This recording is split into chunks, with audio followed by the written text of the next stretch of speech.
नमस्कार, मैं Nancy Rawat. The Bharat में आपका स्वागत है। पेश है आज के मुख्य समाचार। बिजली सब्सिडी को लेकर आप करेंगे आम लोगों की मदद। 22 सितंबर को पीएम मोदी करेंगे केदारनाथ पुनर्निर्माण कार्यों का लाइव निरीक्षण। समरकंद में पीएम मोदी के बयान का अमेरिका ने किया स्वागत। 19वें ओवर में 16 रन लुटाने वाले भुवनेश्वर की हो रही है ट्रोलिंग। विवादों में आए अजय देवगन, सिद्धार्थ मल्होत्रा की फिल्म थैंक गॉड। अब खबर विस्तार से। कांग्रेस की भारत जोड़ो यात्रा के बीच अब पार्टी के नए अध्यक्ष को लेकर हलचल तेज हो चुकी है। अक्टूबर में होने वाले कांग्रेस अध्यक्ष के चुनाव से पहले कई नाम सामने आ रहे हैं, जिन्हें नए अध्यक्ष के तौर पर देखा जा रहा है। इन तमाम दावेदारों के बीच राजस्थान के मुख्यमंत्री अशोक गहलोत का नाम सबसे आगे चल रहा है। बताया जा रहा है कि गहलोत ही कांग्रेस के अगले अध्यक्ष हो सकते हैं। सूत्रों से मिली जानकारी के मुताबिक अशोक गहलोत 26 सितंबर को नामांकन दाखिल कर सकते हैं। कल देर रात गहलोत अपने विधायकों के साथ अहम बैठक में शामिल थे। बैठक के बाद अब आज दिल्ली आने का कार्यक्रम है। दिल्ली में आकर वो सोनिया गांधी से मुलाकात करेंगे। माना जा रहा है कि इस मुलाकात के दौरान अध्यक्ष पद की उम्मीदवारी को लेकर चर्चा होगी। कोर्ट में चल रही सुनवाई आज पूरी हो सकती है। हिजाब बनाम ड्रेस कोड की लड़ाई को लेकर आज सुप्रीम कोर्ट में बड़ी सुनवाई होने वाली है। इससे पहले कर्नाटक हिजाब विवाद को लेकर मंगलवार को जोरदार बहस हुई। राज्य सरकार की तरफ से सॉलिसिटर जनरल तुषार मेहता ने दलील पेश करते हुए कहा कि अनुशासन और एकता के लिए ड्रेस कोड जरूरी है। दलील का विरोध करते हुए याचिकाकर्ता ने वकील से कहा कि छात्र सेना के जवान नहीं है कि उनमें ड्रेस कोड को पूरी तरह पालन करवाना अनिवार्य हो। इधर दिल्ली में आम आदमी पार्टी ने बिजली सब्सिडी रजिस्ट्रेशन योजना के बारे में नागरिकों को शिक्षित करने के मकसद से डोर टू डोर अभियान चलाने की घोषणा की है। आम आदमी पार्टी की ओर से इसे लेकर कार्य और कार्यकर्ताओं की बैठक हुई। इस बैठक में वार्ड स्तर से लेकर विधानसभा स्तर तक के कार्यकर्ताओं ने हिस्सा लिया। इस बैठक को संबोधित करते हुए आप विधायक और एमसीडी प्रभारी दुर्गेश पाठक ने कहा कि झुग्गी बस्तियों और कॉलोनियों वंचित क्षेत्रों के लोगों को इस प्रक्रिया के बारे में चिंता है, इसलिए हम जनता तक पहुंचेंगे और उन्हें समझाएंगे कि बिजली सब्सिडी पंजीकरण प्रक्रिया कितनी सरल है। दूसरी तरफ प्रधानमंत्री नरेंद्र मोदी कल 22 सितंबर को पीएमओ कार्यालय से केदारनाथ पुनर्निर्माण कार्यों का ड्रोन कैमरे की मदद से निरीक्षण कर सकते हैं। इसके लिए उत्तराखंड शासन व जिला प्रशासन स्तर पर पूरी तैयारियां की जा रही हैं। केदारनाथ में इन दिनों दूसरे चरण के कार्य चल रहे हैं। इसके तहत कुल 21 कार्य प्रस्तावित हैं, जिसमें 10 कार्य इसी वर्ष पूरे होने हैं। प्रधानमंत्री मोदी पहली बार 3 मई 2017 को केदारनाथ पहुंचे थे। उसी वर्ष उन्होंने केदारनाथ पुनर्निर्माण के तहत 700 करोड़ रुपए की 3 चरणों में पूरी होने वाली 5 बड़ी योजनाओं का शिलान्यास किया था। इधर उत्तराखंड मंत्रिमंडल में जल्द ही बड़ा फेरबदल हो सकता है। बताया जा रहा है कि भाजपा आला कमान ने सीएम पुष्कर सिंह धामी से मंत्रियों और विधायकों की गोपनीय रिपोर्ट मांगी है। मुख्यमंत्री धामी मंगलवार को दिल्ली में भाजपा मुख्यालय में मौजूद रहे। सूत्रों के अनुसार इस दौरान उन्होंने पार्टी के शीर्ष नेताओं से मुलाकात कर कैबिनेट विस्तार और कुछ फेरबदल को लेकर बात करी। बता दें कि पूर्व सीएम धामी खुद जल्द ही कैबिनेट विस्तार के संकेत दे चुके हैं। अब संभावना जताई जा रही है कि जल्द ही उत्तराखंड की कैबिनेट में विस्तार के साथ कुछ फेरबदल भी देखने को मिल सकता है। अब वक्त है एक छोटे से ब्रेक का, फिर लौटेंगे। ITM हमारा, इसमें बहती ज्ञान की गंगा है, इसमें रहती प्रेम की यमुना है, सिद्धांतों का उच्च हिमालय है, भक्ति सिखाता एक तिरंगा है,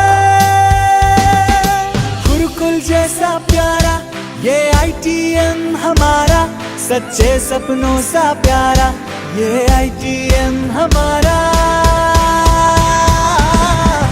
ITM हमारा, ये इंस्टीट्यूट हमारा, सच्चे सपनों सा प्यारा ये ITM हमारा, ITM हमारा, ये इंस्टीट्यूट हमारा, सच्चे सपनों सा प्यारा ये ITM हमारा।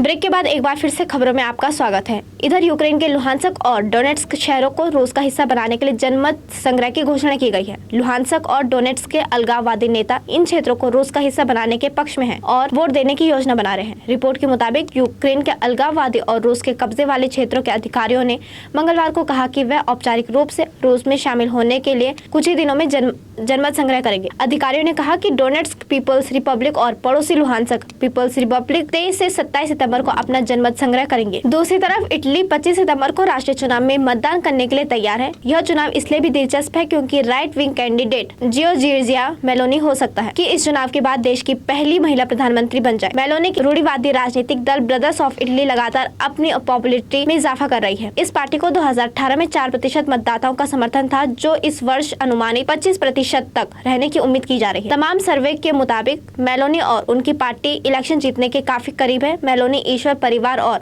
मातृभूमि के आदर्श वाक्य के साथ पार्टी का प्रचार लगातार कर रही है। वहीं उनके विरोधियों का कहना है कि अगर वो सत्ता में आती है तो वह इटली के लोकतंत्र के लिए खतरनाक होगा और इनकी पार्टी कई नागरिक अधिकारों को वापस लेगी। दूसरी तरफ व्हाइट हाउस ने मंगलवार को कहा कि उज्बेकिस्तान में शंघाई सहयोग संगठन शिखर सम्मेलन से इतर एक बैठक के दौरान प्रधानमंत्री नरेंद्र मोदी ने रूसी राष्ट्रपति पुतिन को जो संदेश दिया है वह उस सिद्धांत पर आधारित बयान है जिसे वह सही और उचित मानते हैं। व्हाइट हाउस ने कहा कि अमेरिका इसका स्वागत करता है। पिछले हफ्ते संपन्न शंघाई सहयोग संगठन शिखर सम्मेलन के इतर उज्बेकिस्तान के शहर समरकंद में पुतिन के साथ अपनी मुलाकात के दौरान मोदी ने रूसी राष्ट्रपति से कहा था कि आज युद्ध का दौर नहीं है और मैं फोन पर आपसे इस पर बात कर चुका हूं। इस पर पुतिन ने मोदी से कहा था कि वह यूक्रेन युद्ध को लेकर भारत की चिंताओं से अवगत है और रूस इसे जल्द ही जल्द समाप्त करने के लिए हर संभव प्रयास करेगा। दूसरी तरफ ऑस्ट्रेलिया ने भारत के खिलाफ 3 मैचों की T20 सीरीज का पहला मुकाबला दमदार अंदाज में जीता। भारत ने पहले बल्लेबाजी करते हुए 208 रनों का विशाल स्कोर बनाया, लेकिन ऑस्ट्रेलियाई बल्लेबाजों ने 4 गेंद बाकी रहते ही यह लक्ष्य हासिल कर लिया। इधर इन दिनों बॉलीवुड फिल्मों को लेकर विवाद थमने का नाम नहीं ले रहे। अजय देवगन और सिद्धार्थ मल्होत्रा की फिल्म थैंक गॉड भी रिलीज से पहले विवादों में आ चुकी है। मध्य प्रदेश के शिक्षा मंत्री विश्वास सारंग ने इसे लेकर केंद्रीय सूचना एवं प्रसारण मंत्री अनुराग ठाकुर को पत्र लिखा। उन्होंने मांग की है कि अजय देवगन और सिद्धार्थ मल्होत्रा की आने वाली फिल्म थैंक गॉड पर लगाया जाना चाहिए। बीजेपी नेता विश्वास सारंग ने अपने पत्र में दावा किया कि आगामी कॉमेडी फिल्म थैंक गॉड में हिंदू देवताओं का अनुचित चित्रण किया गया है। हालांकि इस पर अभी सूचना और प्रसारण मंत्रालय का आधिकारिक बयान नहीं आया। अगर फिल्म की बात करें तो यह इंद्र कुमार द्वारा निर्देशित पारिवारिक मनोरंजन फिल्म है जिसमें अजय देवगन, सिद्धार्थ मल्होत्रा और रकुलप्रीत सिंह मुख्य भूमिका में है। दूसरी तरफ कॉमेडी की दुनिया के सबसे फेमस और इंडिया के बेस्ट कॉमेडियन में से एक राजू श्रीवास्तव आज दुनिया में नहीं रहे। उन्होंने बुधवार को दिल्ली के एम्स में आखिरी सांस ली। 10 अगस्त को जिम में वर्कआउट करने के दौरान राजू श्रीवास्तव का हार्ट अटैक आया था, जिसके बाद उन्हें तुरंत दिल्ली के एम्स हॉस्पिटल में करवाया गया। जिंदगी और मौत के बीच 42 दिनों की लंबी लड़ाई लड़ने के बाद आज कॉमेडियन का निधन हो गया। बता दें कि हॉस्पिटल में एडमिट करवाने के बाद ही राजू श्रीवास्तव की हालत नाजुक बनी हुई थी। कॉमेडियन को पहले आईसीयू में एडमिट करवाया गया था, लेकिन तबीयत में कोई सुधार न होने के बाद उन्हें वेंटिलेटर पर शिफ्ट कर दिया गया। भरपूर कोशिश के बाद भी डॉक्टर्स राजू श्रीवास्तव को नहीं बचा पाए और सबको हंसाने वाले कॉमेडियन आज सबको रुलाकर हमेशा के लिए इस दुनिया में से चले गए। इसी के साथ आज के समाचार समाप्त हुए। धन्यवाद।